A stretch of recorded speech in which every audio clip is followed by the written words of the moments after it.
미국 로스앤젤레스에서 충격적인 사건이 벌어졌습니다. 그저 평범한 택시 기사였던 한국인 남성이 동양인이라는 이유로, 그리고 택시기사라는 이유로 무시당하고 조롱당하고 끝내 부당하게 체포당했습니다. 하지만 그러한 한국인 택시 기사에게 갑질을 하던 대상은 미국 경찰 권력의 정점이었던 LAPD 부국장이었고, 이 거대한 권력 앞에 동양인 택시기사는 도저히 감당해내지 못할 것처럼 보였습니다. 하지만 이 한국인 남성은 충격적인 히든카드를 가지고 있었고, 그가 카드를 꺼내자마자 상황은 완전히 급반전되며 미국 전역이 경악의 도가니로 빠지게 됩니다. 그렇다면 그에게는 대체 무슨 일이 있었던 것일까요? 안녕하세요. 저는 미국에서 택시기사 일을 하고 있는 김재혁이라고 합니다.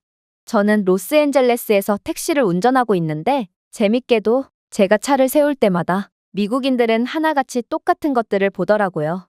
운전석에 앉은 아시아인의 얼굴, 독특한 억양의 영어, 이민자의 분위기 등을 말이죠. 미국은 이민자들이 세운 국가인데 아이러니하게도 이렇듯 동양인은 항상 꼬리표가 붙는다니, 저는 처음에 이러한 모순적인 점에 좌절감을 느꼈지만 저는 이젠 그러한 미국의 모순을 통해 웃는 법을 배웠습니다. 승객들이 저를 보고 브루스 리라고 부르거나 너희들 아직도 개를 먹는다면서? 라고 물을 때도 마찬가지입니다. 손님들이 실수인 척하면서 구겨진 지폐를 저에게 던질 때도 마찬가지입니다. 저는 그저 이러한 미묘한 차별에 웃어넘길 뿐이죠. 하지만 저는 누가 뭐래도 한국인입니다. 이민 1.5세대 출신의 한국인인 저는 미국에서의 차별을 한국식으로 극복하기로 했어요. 그건 바로 주변의 약자들을 전부 챙기면서 다 함께 잘 사는 방식이었죠. 사실 지금이야 택시 앱을 통해 간편하게 택시기사 일을 수행할 수 있지만, 얼마 전까지만 해도 미국에서는 영어를 잘 못하는 외국인 이민자들이 택시 회사로부터 눈뜨고 코 베이는 일들이 상당히 많았습니다. 예를 들면 이랬죠. 동료 운전자인 라울은 멕시코 출신으로 새 아이를 책임져야 하는 아버지였어요. 그런데 그는 어느 날 회사 주차장에서 울고 있더군요. 알고 보니 그는 딸들을 책임질 생활비가 없어서 울고 있던 거였어요. 그는 운전 중 사고로 다리를 다쳤고 결국 3개월째 일을 하지 못했거든요. 하지만 뭔가 이상했어요. 그는 돈이 없을 이유가 전혀 없었거든요. 알고 보니 그는 회사 보험을 가입했음에도 병원비를 한 푼도 지원받지 못했고, 일을 3개월째 못했음에도 회사의 차량 비용을 계속 상납하고 있더군요. 그는 영어를 거의 못했기에 자신이 마땅히 받아야 하는 돈마저 전혀 받지 못하고 있었고, 회사 측은 이런 라울을 이용해서 폭리를 취하고 있던 거였습니다. 결국 저는 그를 도와 그가 마땅히 받아야 하는 돈을 대신 받아주었습니다. 다른 외국인 이민자 직원들은 어차피 남일인데 왜 그렇게까지 해주냐며 저를 바보 취급하더군요. 하지만 저는 그때마다 우리는 항상 서로 도와요. 그게 바로 우리 한국인들이 하는 방식이에요 라고 말하곤 하죠. 그러나 작은 행동 하나로는 아무것도 바꿀 수가 없었어요. 정말로 다른 한국인들이었다면 여기서 멈추지 않았겠죠. 결국 저는 약자들이 보호받고 존중받기 위한 노란봉투 프로젝트를 시작하게 됩니다. 저는 매주 주유소, 푸드트럭, 주차장에서 이민자 운전기사들에게 밝은 노란색 봉투를 나눠주었어요. 안에는 불공정한 교통위반 티켓에 대응하기 위한 매뉴얼과 회사 측의 폭리에 대응하는 방법, 그리고 마땅히 받아야 할 지원금이나 보험료를 받는 방법 등 여러 정보들을 적어놨어요. 그리고 이 노란색 봉투를 소유한 사람들끼리는 최대한 서로 도울 것을 요청했죠. 처음에는 많은 운전자들이 단합하지 않고 비웃더군요. 그래봤자 다들 약자들인데 어떻게 기득권인 미국 백인들에게 대항할 수 있냐고 말이죠. 그러나 결국 힘들면 내가 같이 걸어줄게 라고 말하는 조용한 한국식 정은 점점 이들의 삶에 스며들게 됩니다. 한 번은 이민자 운전자가 자신이 하지도 않은 정지선 위반으로 $450짜리 교통 벌금 티켓을 받게 됩니다. 그는 제 봉투를 비웃었던 이민자였어요. 하지만 저는 그를 위해 온라인에서 교통위반 증거를 확인하는 방법을 알려주고 패킷을 출력하는 것을 도와줬어요. 그리고 그는 다음 날 그것을 반론으로 제출했는데 경찰 측의 실수가 인정되어 벌금이 취소되었죠. 그는 충격에 빠져 제 손을 잡으며 눈물을 흘렸는데, 아무래도 그에게 $450는 가족의 생존이 걸려있는 크나큰 액수인 모양이었습니다. 그리고 그에 대한 소문이 빠르게 퍼지면서 노란봉투 프로젝트는 더더욱 유명세를 치르게 되었죠. 당신은 혼자가 아닙니다. 공정한 대우를 받을 권리가 있습니다. 물론 화려하진 않았지만 하루에 $50를 버는 사람에게는 $100만 저축해도 한 주 동안의 식료품을 구매할 수 있어요. 그리고 이게 바로 한국인들이 함께 상생하면서 살아남은 방식이었죠. 결국 서로 분리되어 있던 노동자들은 서로가 서로를 위해 힘이 되어 주었고, 더욱 많은 노동자들이 상생하며 영어를 못하더라도 서로 도우며 자신들의 권리를 찾기 시작했습니다. 한 명은 영어를 못하고 한 명은 인터넷을 다룰 줄을 모른다면 이 둘은 합쳐졌을 때 영어도 잘하고 인터넷도 잘 다루는 똑똑한 사람이 될 수 있거든요. 사람들은 저를 보고 노동자의 영웅이라며 매우 친절하다며 칭찬 일색이었지만 글쎄요. 한국에서는 다들 이렇듯 도움을 주고받는 게 일상이기에 저는 이게 대단한 거라는 생각 자체가 안 들더군요. 아무튼 그렇게 시간이 흘렀습니다. 그날은 화요일 오후였고 그렇게 특별할 것도 없는 날이었죠. 하지만 잠시 차를 세우고 10분 정도 휴식을 취했을 때 웬 정장 차림에 날렵해 보이는 얼굴을 가진 중년의 남성이 유리 건물 안에서 뛰쳐나왔고 마치 택시 기사인 제가 그의 하인이라도 되는 것처럼 손을 까딱이더군요. 이상한 상황이었습니다. 우버로 택시를 잡은 것도 아니고 이렇게 손님을 거리에서 태운 건 정말 오랜만이었거든요. 아무튼 그는 인사 한마디 없이 뒷자리에 올라타서는 퉁명스럽고 무례하게 말을 내뱉었어요. 다운타운으로 최대한 빨리. 그가 문을 쾅 닫고 있을 때 저는 거울을 들여다보았습니다. 그는 배지를 달고 있었습니다. 그리고 그 배지에는 LAPD 부국장이라고 적혀 있었죠.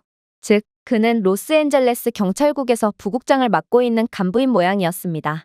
하지만 제가 가장 주목한 것은 그의 어조나 지기가 아니었습니다. 그가 저에게 준 눈빛이었습니다. 이미 제 가치를 결정한 남자의 거만하고도 무례한 표정 말이죠. 제가 운전하는 동안 그는 스피커폰으로 전화를 걸었습니다. 나도 내 운전기사가 나를 데려다줘야 한다는 것쯤은 알고 있어.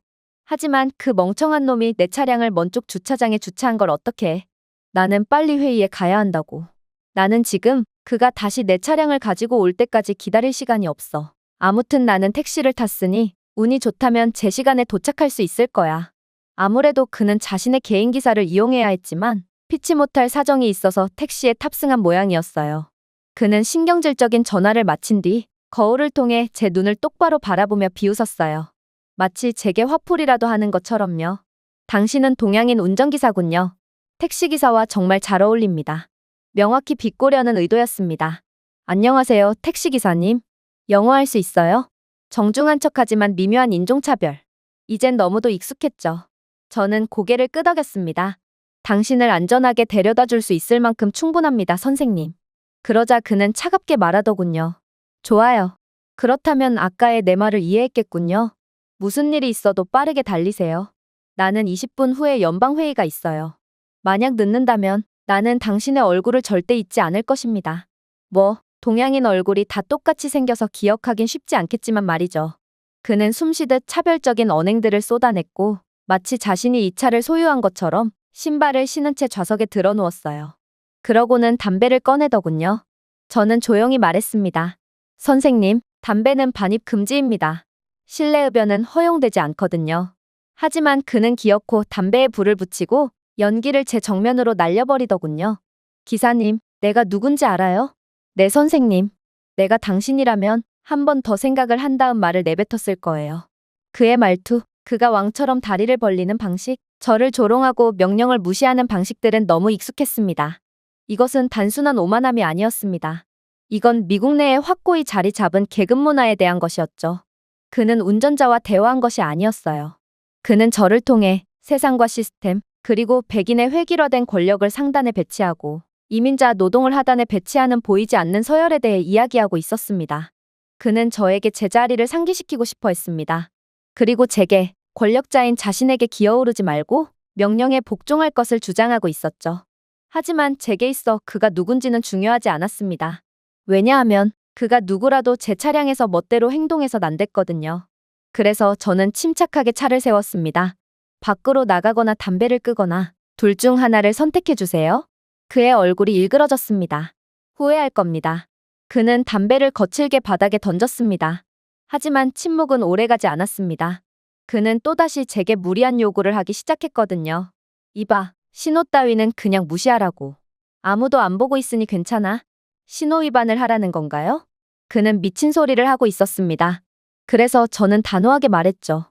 선생님, 저는 교통법규를 어길 수 없습니다. 그는 비웃었습니다. 그들이 나를 제압할 것 같아? 내가 곧 법이야. 저는 그냥 그를 무시할 뿐이었습니다. 하지만 그는 끊임없이 지저댔죠. 이봐, 버스 차선을 이용해. 급하단 말이야. 세상에, 당신은 거북이처럼 운전하고 있어. 더 밟으란 말이야. 저는 참다 못해 말했습니다. 선생님, 그건 불법입니다. 불법이라고? 그가 비웃었습니다. 내가 그런 걸 신경 쓸 것 같아? 그는 앞으로 몸을 기울였고 그의 목소리는 낮고 도끼가 넘쳤습니다. 기사님, 내가 뭐 하나 말해줄까요? 나는 교통체증에서 절대로 기다리지 않습니다. 그건 당신 같은 노동자들을 위한 것입니다. 이해했나요? 그러니 밟으라고요. 저는 침착하게 대답했습니다. 선생님, 하지만 면허가 취소되는 건 제 쪽입니다. 제가 모든 일을 책임져야 한다는 것이죠. 면허증? 그가 웃었습니다. 당신은 이곳 지역에 임대료를 올리는 또 다른 이민자 운전기사일 뿐입니다. 당신이 어떤 고귀한 직업인 척하지 마세요. 내 명령을 따르지 않으면 어차피 당신은 끝입니다. 당신 같은 동양인들은 맞서 싸우지도 않는 겁쟁이들입니다. 당신은 그냥 제 말에 고개를 숙이면 돼요. 그리고 그는 다시금 담배를 꺼내더군요. 그리고 그를 제지하려는 제게 또다시 협박조의 말을 쏟아내기 시작했어요. 이 거대한 도시가 당신의 불만을 신경 쓴다고 생각하나요? 여기서 당신이 중요하다고 생각하나요? 그는 손가락으로 창문 유리를 가리켰습니다. 당신이 근무를 마치기도 전에 제가 한번 전화통화를 한 것만으로도 약물 탐지견이 이 택시를 찢어버릴 수도 있어요. 익명의 제보 하나로 말이죠. 우려스러운 시민 보고서 하나면 당신은 오늘 밤에도 당장 감옥에 처박힐 수 있단 말입니다. 차량 내부에는 침묵이 이어졌어요. 그러자 그는 만족하며 몸을 뒤로 젖히더군요. 하지만 그건 당신에게 달려 있습니다. 제가 말한 대로 빠르게 운전하거나 혹은 실직 상태로 집으로 돌아가던가 둘 중 하나죠. 하지만 저는 여전히 신중을 유지했어요. 법을 어기지 않겠습니다, 선생님. 당신을 위해서라도요. 그러자 그는 이런 경우는 처음이라는 듯 맹렬하게 화를 내더군요. 내게 또다시 말대꾸를 하는군. 그는 창문을 주먹으로 내리치며 차량 전체가 흔들리게 만들었습니다. 당신은 아무것도 아니야. 그저 외국인 택시기사일 뿐이지. 그럼에도 내 명령을 거절하다니. 그는 자신의 휴대폰을 꺼냈습니다. 그리고 마치 이런 일을 많이 해봤다는 듯 익숙하게 누군가와 통화를 하더군요. 전과는 달리 그는 매우 비밀스럽고 조용하게 통화를 했기에 그가 무슨 내용을 속삭이는지는 듣지 못했습니다. 그러나 저는 그의 마지막 문장만큼은 확실하게 알아들었어요. 좋아. 그에게 이 빌어먹을 도시를 운영하는 사람이 누구인지를 확실하게 기억하도록 만들어. 그렇게 저는 그를 목적지에 내려주었습니다. 그리고 계속해서 손님들을 태웠죠. 그렇게 얼마간의 시간이 흘렀을까? 다음 손님을 만나기 위해 번잡한 교차로에서 불빛이 바뀌기를 기다리고 있었는데 갑자기 사이렌 불빛이 사방에서 번쩍이더군요. 세 대의 LAPD 순찰차가 저를 도망자처럼 몰아붙였습니다. 저는 주차장 근처로 몰렸고 키가 큰 백인 경찰이 손전등으로 제 창문을 두드렸습니다. 당장 나와. 내가 볼 수 있도록 손을 보여주면서 말이야. 저는 안전벨트를 풀고 천천히 문을 열고 손을 들었습니다. 하지만 제대로 나가기도 전에 저는 폭력적으로 붙잡혔고 빙글빙글 돌면서 후드의 얼굴을 부딪혔습니다. 자동차에 손을 얹고 다리를 벌려. 그의 목소리에 담긴 것은 안전에 관한 것이 아니었습니다. 지배에 관한 것이었습니다. 경찰관은 조롱으로 가득 찬 채 가까이 몸을 기울였습니다. 이봐 중국인, 내 차량 안에 뭐가 있는 건지 솔직히 말해. 저는 침착하게, 저는 한국인입니다. 그리고 제가 숨기고 있는 것은 아무것도 없습니다 라고 말했습니다. 그러자 그는 눈을 굴리더군요. 중국인들은 늘 뭔가를 꾸미고 피해를 주지. 분명 너는 택시 운전기사인 척을 하며 뭔가를 꾸미고 있을 거야. 저는 여전히 수갑을 찬 채로 돌아섰습니다. 제가 도대체 무엇 때문에 수색을 당하고 있는 건가요? 경찰관이 미소를 지으며 가까이 다가왔습니다. 이건 그런 방식으로 작동하지 않아. 넌 내게 질문할 권리가 없어. 나는 의심만으로도 충분히 너를 끌고 갈 수 있지. 왜냐하면 넌 미국의 공공안전에 대한 잠재적인 위협인 중국인이거든. 그때 제 차량을 뒤지고 있던 경찰관 중 한 명이 갑자기 목소리를 높였습니다. 이봐요. 이게 뭐예요? 그는 이전에 본 적 없는 작은 호박색 병을 들어올렸습니다. 그리고 저를 폭력적으로 신문하던 경찰은 의미심장한 미소를 짓더군요. 등록되지 않은 약물? 아니면 설마 불법 약물? 자, 이제 더 큰 문제가 생긴 것 같지 않아? 이것은 더 이상 단순한 협박이 아니었습니다. 이것은 조작이었습니다. 저를 어떻게든 범죄에 연관시키겠다는 의도된 조작 말이죠. 그들은 수색을 하는 척하면서 고의적으로 의문의 병을 제 차에 실어둔 것입니다. 그러니 그냥 시키는 대로 했어야지 중국인? 저는 그 병은 처음 보는 것이고 제 것이 아니라고 주장했습니다. 하지만 그들은 정말로 누군가의 사주를 받은 게 확실한지 제 말은 귓등으로도 안 듣더군요. 그리고 마침내 주차장 건너편에서 그가 나타났습니다. LAPD 부국장은 선글라스를 끼고 주머니에 손을 넣고 리본 커팅식에 참석하는 것처럼 산책을 하며 의기양양하게 제게 다가오더군요. 그는 바로 말하지 않고 저를 한동안 쳐다보며 웃었습니다. 그러고는 혼란을 틈타 수갑을 찬 채 굴욕적인 자세를 취하고 있는 제게 접근한 뒤 저만 겨우 들릴 수 있는 소리로 속삭이기 시작했어요. 당신은 권력이 있는 척하고 싶었습니다. 그러나 보다시피 그건 당신의 실수였죠. 저 같은 사람이 당신에게 무엇을 하라고 했을 때 당신은 반드시 순종해야 합니다. 이것이 바로 이 도시가 작동하는 방식이거든요. 저는 아무 말도 하지 않았습니다. 그러자 그는 자신이 승리했다는 듯 웃음을 터뜨리더군요. 저는 수갑이 채워진 채 여전히 택시 후드 위에 몸을 구부린 채 서 있었고 낯선 사람들은 커피잔과 쇼핑백을 들고 지나가면서 저를 마치 동물처럼 쳐다보았습니다. 그들은 동양인인 제가 당연히 범죄자가 맞겠거니 하는 차가운 눈빛을 보낼 뿐이었어요. 주차된 차 뒷좌석에 앉은 아이가 엄마에게 속삭였습니다. 왜 저 남자가 체포되고 있어요? 그녀의 엄마는 대답하지 않았습니다. 그녀는 그냥 창문을 올리며 저를 못 본 척할 뿐이었죠. 미스터리 병을 발견한 경찰관이 병을 제 귀 근처에서 크게 흔들었습니다. 이건 분명 등록되지 않았습니다. 약물일 수도 있고 혹은 인신매매에 관한 것일 수도 있죠. 그는 파트너에게 비열한 미소를 지었습니다. 어쨌든 우리는 헤드라인을 장식하게 되었습니다. 동양인 택시기사가 불법 물질을 운반하다가 적발되었습니다. 그들은 저를 조롱하며 웃었습니다. 제 뒤에서 제 택시가 찢어지는 소리가 들렸습니다. 좌석 쿠션은 전부 찢겨 헐거워졌으며 트렁크 소지품은 쓰레기처럼 포장도로에 버려졌습니다. 지갑, 재킷, 심지어 어머니의 사진과 가족 사진까지 아스팔트 위에 나뒹군 채로 말이죠. 부국장은 마치 정복된 영토를 점검하는 장군처럼 천천히 걸어 다녔습니다. 내가 이 배지를 달고 있는 게 무엇을 뜻하는 줄 아나요? 그건 바로 내가 당신의 이야기를 결정할 권리가 있다는 뜻이에요. 그리고 지금 당신의 이야기는 머그샷과 감옥, 그리고 결국 추방 서류로 끝이 나겠죠. 그는 근처에 모인 구경꾼들에게로 눈을 돌렸습니다. 신사숙녀 여러분, 어떤 사람이 자신이 법 위에 있다고 생각할 때 이런 일이 일어납니다. 이건 끔찍한 범죄이자 사회 질서를 무시하는 악행입니다. 저는 시민들이 동조하는 소리와 권력자에게 사주된 경찰들이 저를 비웃는 소리를 들었습니다. 인종비하는 절차로 분장했습니다. 책임자인 부국장은 제 삶을 삭제할 파일처럼 취급했죠. 제 자부심과 존엄성, 제가 조용한 힘으로 짊어진 모든 것들이 로스앤젤레스 도로에 산산조각이 났습니다. 제게 죄가 있어서가 아니었습니다. 그저 저는 아시아인이었기 때문입니다. 저는 운전사였기 때문입니다. 잘못된 사람에게 거절했기 때문입니다. 그러나 그들은 잘못된 한국인을 골랐습니다. 저는 이제 모든 상황 파악이 끝났고 증거, 그리고 증인들, 정황들까지 이젠 아무리 권력자라도 혹은 대통령이 오더라도 끝장낼 수 있는 완벽한 퍼즐들을 전부 모았거든요. 그래서 저는 이젠 당당하게 제 권리를 요구하기로 했습니다. 저는 천천히 고개를 돌리고 부국장에게 눈을 고정한 채 차분하게 말했어요. 당신 말이 맞습니다, 부국장님. 그는 눈썹을 치켜 올렸습니다. 뭐라고요?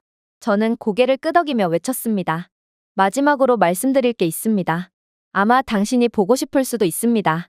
여기 많은 구경꾼들 앞에서 제 지갑에서 면허증을 꺼내주셨으면 합니다. 부국장은 경찰에게 눈빛을 보냈고 경찰관은 양손이 묶여있는 저를 대신해 제 지갑에서 면허증을 꺼냈습니다. 이게 뭐예요? 당신의 운전면허증인가요? 그런데 이걸로 뭘 어쩌겠다는 거죠? 아니요. 저는 진지하게 말했습니다. 제 진짜 직업에 대한 증명서예요. 그는 찡그렸습니다. 뭐라고요? 제 캘리포니아주 변호사 협회 면허증입니다. 로스앤젤레스에서 발급받았죠. 이번에는 주변 사람들이 모두 들을 수 있도록 더 크게 말했습니다. 사실 저는 변호사입니다. 이주에서 변호사 자격증을 취득했습니다. 네, 물론 저는 택시에서 GPS를 따라다니며 운전을 하기도 합니다. 하지만 이것이 제 이야기의 전부는 아닙니다. 제 진짜 직업은 변호사고 사실 꽤나 성공적인 커리어를 쌓고 있거든요. 제가 택시기사를 병행하는 이유는 바로 아버지 때문입니다. 사실 제 아버지는 교통사고 뺑소니로 돌아가셨습니다. 제가 변호사 자격증을 취득하기 전에 말이죠. 그런데 범인은 잡지 못했고 저희 가족은 가난 탓에 저희를 위해 싸워줄 변변한 변호사조차 고용하지 못한 채 무기력하게 쓰러졌어요.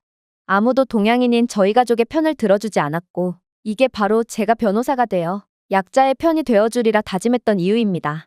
그리고 변호사 중에서도 도로교통법 및 교통사고 전문 변호사로 활동하기 위해 저는 택시 운전대를 잡는 선택을 했던 것이죠. 미국은 제 조국이 아니기에 많은 실전 경험이 필요했고 택시 운전만큼 좋은 실전 경험도 없었거든요. 그리고 이러한 제 선택은 적중하게 됩니다. 법은 항상 실제 사람들을 만나게 해주지는 않기 때문이죠. 이민자들, 미혼모들, 해고된 아버지들, 잊혀진 노동자들, 모든 사람들 뒤에는 저마다의 이야기가 있습니다. 저는 그들과 함께 함으로써 더욱 듣고, 돕고, 행동할 수 있었어요. 택시를 운전하는 것은 한 발짝 물러선 것이 아니라 인류의 한 걸음 더 가까워진 것이었습니다. 그래서 저는 택시 운전사들을 착취하는 미국의 백인 권력자들에게 대항할 수 있었고, 아버지를 잃었을 때의 어렸던 저처럼 도움이 필요하지만 법률 자문을 받을 돈이 없는 자들을 위해 기꺼이 무료 변호를 해주며 제가 어렸을 적에 지향했던 변호사로 한 발자국 더 나아갈 수 있었습니다. 물론 영어 실력도 더욱 향상되는 보너스까지 얻을 수 있었죠. 저는 제 인생 모두를 잘못된 권력자를 벌하는 데 바쳤고 이번에도 잘못된 월권행위를 하고 있는 LAPD 부국장이라는 거인을 무너뜨리기 위해 그동안 모든 수치심을 참고 있었던 것입니다. 그렇게 제 면허증이 단순한 운전면허나 택시 면허증이 아니라는 것을 알자 경찰관의 미소가 완전히 사라졌습니다. 그의 손이 수색 도중 멈췄습니다. 부국장은 그 자리에 굳어 바보 같은 표정을 짓더군요. 거짓말입니다. 하지만 그건 그냥 자신이 그렇게 믿고 싶었을 뿐이었습니다. 현실을 부정한다고 해서 제가 변호사라는 사실은 부정되지 않거든요. 조수석 수납함을 확인하세요. 제가 다시 말했습니다. 경찰관이 그것을 열었습니다. 내부에는 제가 수임하고 있는 여러 사건들과 깨끗한 변호사 신분증 원본이 들어있었어요. 그는 손가락을 흔들며 그것을 들어올렸습니다. 오 이런. 이제 제 차례였습니다. 참고로 저는 천천히 똑바로 서서 덧붙였습니다. 이 모든 상황은 전부 기록되었습니다. 부국장의 자신감 가득했던 눈빛이 절망으로 바뀌었습니다. 경찰은 겁을 먹고 제 손목에 묶여있던 수갑을 풀어주더군요. 저는 주머니에 손을 뻗어 작은 은색 장치인 24시간 마이크로 음성 녹음기를 꺼냈습니다. 당신이 한 모든 말을 녹음했습니다. 모든 인종적 모욕, 모든 법을 어기라는 명령, 모든 위협과 협박, 모든 불법 수색, 모든 것을 말이죠. 저는 모인 사람들 쪽으로 돌아섰습니다. 여러분 모두가 보셨을 겁니다. 명확한 이유 없이 묶인 수갑과 불법 수색, 굴욕감, 하지만 이제 제가 누구인지 알게 되셨습니다. 그리고 마지막 타격이 찾아왔습니다. 아, 그리고 한 가지 더. 제가 휴대폰을 꺼내며 말했습니다. 제 차에는 듀얼 대시캠이 있습니다. 앞뒤로 말이죠. 물론 고해상도의 모션 활성화가 되어 있고 클라우드에 동기화되어 있습니다. 제 택시는 단순한 택시가 아니고 당신 같은 썩어빠진 권력자들을 쓸어버리는 쓰레기차의 역할을 수행하거든요. 저는 부국장을 똑바로 쳐다보았습니다. 당신이 제 택시에 거짓 증거를 심는 영상이 있습니다. 당신의 경찰관들이 저를 협박하는 장면도요. 제가 범죄자 취급을 받는 동안 당신이 웃고 있는 모습도요. 그는 입을 열었지만 아무 말도 하지 않았습니다. 그의 얼굴에서 색이 바래고 있었습니다. 이것은 저는 침착한 태도로 천천히 말했습니다. 그냥 비행이 아닙니다. 이것은 조직적인 권력 남용입니다. 이것은 인종 프로파일링입니다. 이것은 증오에 기반한 표적 체포입니다. 그리고 아마도 이건 당신의 커리어를 완전히 끝내는 최악의 실수가 되겠죠. 당신은 당신 밑에 있다고 생각했던 사람을 망치려고 했습니다. 잘못된 명령에 복종하지 않았다는 이유로 말이죠. 하지만 저는 당신 밑에 있지 않습니다. 오히려 저는 당신의 배지를 법정에 묻을 사람입니다. 경찰관들은 아무 말도 하지 않았습니다. 오히려 그들은 이제 자신들이 정말로 붙어야 하는 사람이 누군지 알았다는 듯 제 쪽으로 붙어 알랑방귀를 끼어대기 시작했어요. 선생님, 저희는 정말 몰랐어요. 제 말은 만약 저희가 당신을 알았다면 분명 더 존중했을 것입니다. 어이가 없었습니다. 시민으로서, 아니 인간으로서 기본적인 존경을 받기 위해 변호사 자격증이 필요하다는 말인가요? 죄송합니다, 선생님. 이건 오해였습니다. 아니요. 제가 대답했습니다. 그렇지 않았어요. 이건 계획적이었어요. 그리고 불법이었죠. 책임을 지셔야 할 것입니다. 거리는 조용해졌습니다. 군중들조차도 숨을 참는 듯 했습니다. 하지만 한 남자는 양보하기를 거부했습니다. 바로 막다른 길에 몰린 부국장이었죠. 궁지에 몰린 쥐는 고양이를 문다는 말이 있듯이 그는 마치 미친 척을 하려는지 계속해서 혼잣말을 짓거렸어요. 이건 가짜여야 해. 그가 중얼거렸습니다. 뭐라고요? 저는 침착하게 말했습니다. 당신이 변호사일 리가 없어요. 제 말은 어떻게 변호사라는 자가 택시 운전 일을 병행할 수가 있는 거죠? 그는 저를 가리키며 미친 척을 계속했습니다. 사기입니다. 그럴 수밖에 없죠. 아마도 당신은 그 면허증을 구입했을 겁니다. 인터넷에서 인쇄했을 수도 있습니다. 정말로 변호사 자격 증명을 가진 사람이라면 그 누구도 택시기사 따위의 일을 하지 않을 테니까요. 경찰관들은 불편해 보였습니다. 그들 중 한 명이 속삭였습니다. 부국장님, 그만하셔야 할 것 같습니다. 아니, 부국장이 화를 냈습니다. 이건 거짓말이야. 그가 우리를 희롱하고 있어. 하지만 저는 움찔조차 하지 않았습니다. 저는 천천히 뒷주머니에 손을 뻗어 낡은 가죽 노트를 꺼냈습니다. 그리고 제가 노동자들을 위해 힘쓴 여러 사건들과 이로 인해 받은 여러 표창장들을 보여주었죠. 그러고 나서 저는 그의 눈을 바라보며 조용히 말했습니다. 저는 돈을 벌기 위해 운전을 하는 게 아닙니다. 제가 택시를 운전하는 이유는 택시는 가장 도움이 필요한 사람들을 보여주기 때문입니다. 진짜 변호사가 필요한 사람들은 정장과 고층 빌딩에서는 절대로 만날 수 없습니다. 그들은 당신이 착취하는 운전자들, 멸시받는 이민자들, 그리고 조용한 노동자들처럼 간신히 월급을 받으며 살아가는 사람들이기 때문입니다. 그래서 저는 둘 다 하는 것입니다. 부국장은 다시 입을 열었습니다. 그런 다음 닫았습니다. 그는 다시는 입을 열 수가 없었습니다. 그가 그렇게나 잘하던 조롱이나 가짜 웃음조차도 절대로 낼 수가 없었죠. 그저 침묵과 패배에 휩싸인 눈빛을 보낼 뿐이었습니다. 그리고 그 순간 저는 깨달았습니다. 저는 그냥 이긴 게 아니었어요. 그를 산산조각 냈어요. 저는 재킷을 곧게 펴서 바닥에서 어머니의 사진을 집어들고 먼지를 털어낸 다음 부드럽게 안쪽 주머니에 넣었습니다. 그렇게 끝난 줄 알았어요. 제 정체성을 드러내는 것이 그들을 차갑게 막을 수 있을 거라고 생각했습니다. 어쩌면 저는 부국장이 이제라도 정신을 차리고 더 이상은 다른 사람들을 얕잡아보지 않게 되었을 수도 있겠다고 생각했어요. 하지만 저는 인종차별보다 훨씬 더 위험한 것을 과소평가했습니다. 그건 바로 한번 권력에 취한 자는 절대로 돌아오지 않는다는 거였습니다. 이틀 후 저는 캘리포니아 교통국으로부터 이메일을 받았습니다. 택시 운전면허 즉시 정지 통지서, 이유, 공공안전 및 사기 의심 문서와 관련된 지속적인 조사. 사기 문서? 그때 알았어요. 저와 부국장과의 운명은 끝나지 않았다는 것을 말이죠. 몇 시간 만에 더 많은 타격이 이어졌습니다. 저에 대한 보험은 불규칙으로 표시되었고 시스템에서 저를 수사 대기 중으로 표시했는데 이는 운전도 할 수 없고 돈도 벌 수 없다는 것을 의미했습니다. 부국장이 마음만 먹는다면 그는 제 항소를 차일피일 미루며 몇 년 동안이나 제가 운전을 할 수 없게끔 만들겠죠. 미국의 택시위원회에 전화했습니다. 그러자 상담원이 말하더군요. 이런 말을 해서는 안 될 것 같지만 누군가 보안 메모를 제출했습니다. 당신이 경찰관들에게 적대적이고 잠재적으로 반정부 수사와 관련이 있다라고 주장했습니다. 당신은 중국 정부와 관련이 있는 위험한 사람이라고 말하더군요. 가슴이 조여졌습니다. 그는 제가 동양인이라는 이유만으로 미국의 위협으로 묘사하고 있었습니다. 하지만 그는 거기서 멈추지 않았습니다. 그날 밤 아파트 맞은편에 순찰차가 주차되어 있는 것을 발견했습니다. 그리고 다음날 밤에 또 식료품을 사러 나갔을 때 한 남자가 제 번호판 사진을 찍고 있는 것을 보았습니다. 제가 그를 잡았을 때 그는 움찔하지도 않았어요. 그는 저를 협박하고 있는 것 같았습니다.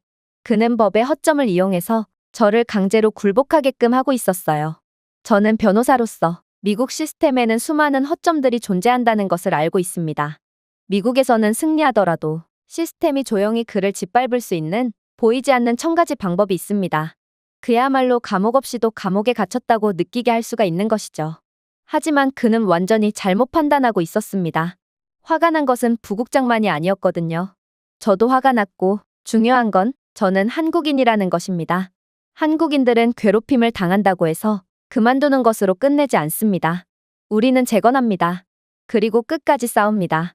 저는 이미 한번 공개적으로 그를 이긴 적이 있고 이제는 그를 제도적으로 파괴할 때가 되었습니다.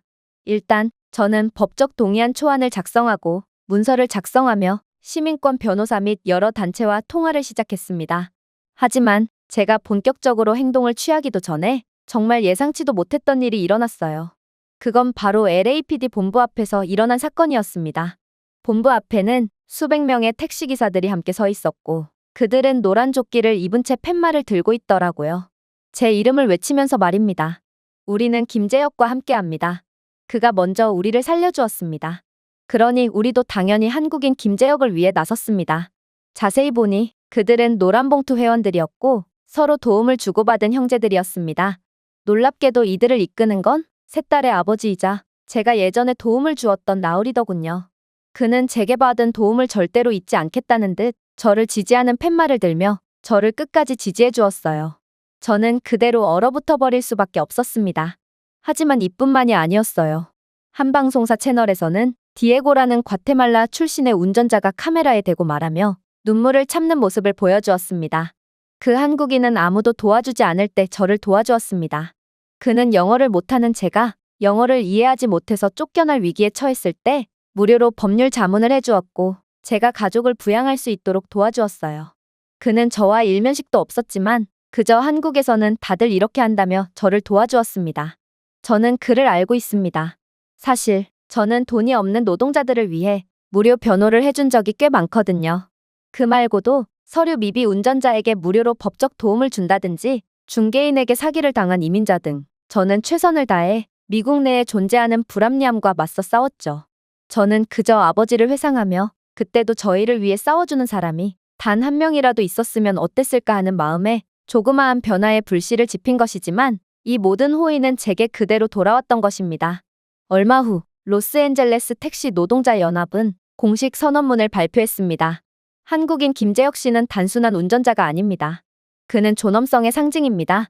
조용한 봉사의 상징입니다. 아무리 국적과 인종이 다르더라도 서로를 들어올릴 때 공동체가 될 수 있는 것을 알려준 사람이죠. 하지만 부국장이 자신의 권력을 이용해 김재혁 씨에게 가한 보복은 불법적일 뿐만 아니라 부도덕한 일입니다. 우리는 이제 불의에 저항하는 법을 배웠습니다. 따라서 우리는 요구합니다. 김재혁의 완전한 복직과 경찰 측의 공식 사과, 그리고 부국장에 대한 즉각적인 조사를 말이죠. 그들의 성명서에는 4개 주에서 7,000명 이상의 운전자들이 서명했습니다. 저는 수년 동안 노란 봉투를 나눠주고 사회적 존재감이 미미한 보이지 않는 사람들을 변호하는 데 시간을 보냈습니다. 그리고 이제 그들은 제 군대가 되었습니다. 무기가 아닌 기억과 목소리와 진실로 말이죠. 한국에서는 이것을 정의라고 부릅니다. 이는 논리를 넘어선 충성심으로 조용한 돌봄 행위를 통해 형성된 유대감입니다. 그 유대감은 이제 LA 도심을 행진하고 있었습니다. 부국장은 저를 쉽게 묻어버릴 수 있다고 생각했겠죠. 하지만 제 뒤에 있는 수천 명의 사람들까지 묻어버릴 수 있을까요? 심지어 그들은 그가 그렇게나 무시했던 일반 대중들이었어요. 아무튼 그렇게 사건은 엄청난 매스컴을 타게 되었고 부국장은 이제 이러지도 저러지도 못하는 상황에 처하게 되었습니다. 그리고 저는 마침내 방점을 찍게 되었죠. 바로 그와 정식적으로 법정 싸움을 벌이는 거였습니다. 법정은 10,000원이었어요. 기자들이 빼곡히 줄을 섰습니다. 운전기사, 이민자, 노동조합 대표 등 모든 사람들이 몰려들었어요. 피고인의 테이블에는 부국장이 앉아 있었습니다. 그의 정장은 다림질되었지만 얼굴은 지쳐 보였습니다. 마치 권력이 면역력과 같지 않다는 것을 천천히 깨닫는 사람처럼 말이죠. 저는 그의 맞은편에 앉았습니다. 저는 준비되었습니다. 택시 기사로서가 아닙니다. 김재혁 변호사로서 말이죠. 판사가 사건을 불렀습니다. 김재혁 변호사, 진행하셔도 좋습니다. 저는 서서 코트의 단추를 풀고 법정 중앙으로 걸어갔습니다. 재판장님, 저에게 일어난 일은 고립된 사건이 아니었습니다. 오해가 아니었습니다. 인종적 편견, 계급주의, 그리고 제복이 신과 같은 권위를 부여한다는 믿음에 기반한 악의적인 보복의 표적이 되었습니다. 하지만 미국에서는 헌법을 초월하는 사람이 없습니다. 저는 배심원단 쪽으로 돌아섰습니다. 그리고 오늘 그들이 제게 했던 말로 그것을 증명하겠습니다. 증거를 제시하기 시작했습니다. 처음 제시한 증거는 블랙박스 영상이었어요. 경찰로서 규칙을 준수하고 모범을 보여야 할 부국장이 오히려 불법을 명령하는 장면을 모두가 지켜보았습니다. 이봐, 빨간불은 상관없어. 나는 그런 걸 안 지켜도 되는 사람이라고. 버스 차선을 이용해 그냥 달리라고. 재판장은 경악의 도가니에 휩싸였습니다. 그 후 영상에는 불법 수색, 인종비하, 조작된 증거 등이 선명하게 드러났습니다. 바로 경찰관이 몰래 제 차량에 약물을 숨기는 장면이었죠. 그들은 법 집행기관이 아니었습니다.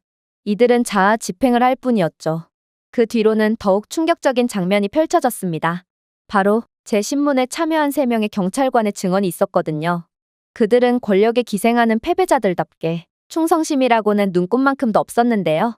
그래서 제가 저에 대한 불법 행위에 대한 처벌을 참작해 줄 테니 사실을 증언해 달라고 요청하자 한치의 망설임도 없이 부국장을 배신하더군요. 우리는 김재혁 씨를 범죄자로 만들라는 부국장의 명령을 받았습니다. 부국장은 그가 중국 정부와 연관된 위험인물이라고 말했어요. 그가 변호사인 줄은 몰랐어요. 만약 그랬다면 절대로 그러지 않았겠죠. 제가 변호사라는 사실이 왜 중요한가요? 제가 물었습니다. 왜냐하면 우리는 변호사를 그렇게 대하지 않을 것이기 때문입니다. 다시 배심원단에게 돌아갔습니다. 그럼에도 불구하고 당신은 인간을 쓰레기처럼 대했습니다. 왜냐하면 당신은 반격할 수 없을 것처럼 보이는 인간들만 건들기 때문입니다. 내부 고발도 있었습니다. 부국장이 얼마나 악질적인 놈이었는지 역시나 그는 저와 같은 사례처럼 마음에 안 드는 상대에게 누명을 씌워 구렁텅이로 빠뜨리는 것을 전문적으로 해대는 놈이었죠. 이를 보다 못한 내부 관계자가 부국장의 내부 이메일을 유출했습니다. 언론보다 먼저 이 한국놈을 나락으로 떨어뜨리자 그에 대한 모든 것을 취소해버려 면허, 보험 등 그를 굴복시키도록 해 마침내 부국장은 손에 얼굴을 묻었습니다. 판결은 너무나도 예상대로 나왔어요. 판사는 부국장의 모든 혐의에 대해 유죄를 선고했거든요. 권력 남용과 인종적 동기에 의한 비행, 증거 조작, 명예훼손, 불법 보복. 판사의 판결은 신속하고 정확했습니다. 로버트 스틸 부국장, 당신은 여기서 계급, 연금, 특권을 박탈당했습니다. 당신의 행동은 주 및 연방법을 위반했을 뿐만 아니라 공공서비스의 도덕적 기초를 위반했습니다. 부국장은 말하지 않았습니다. 그는 저를 쳐다보지도 않았어요. 그가 법정 밖으로 호송되는 동안 저는 환호하기 위해서가 아니라 정의를 인정하기 위해 마침내 서 있었습니다.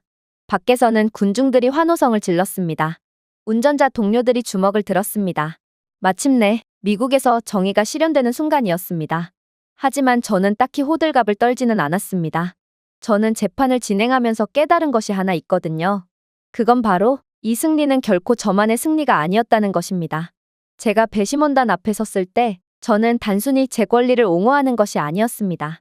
저는 가족을 책임질 생활비가 없어서 울던 나우를 대신해 연설하고 있었습니다.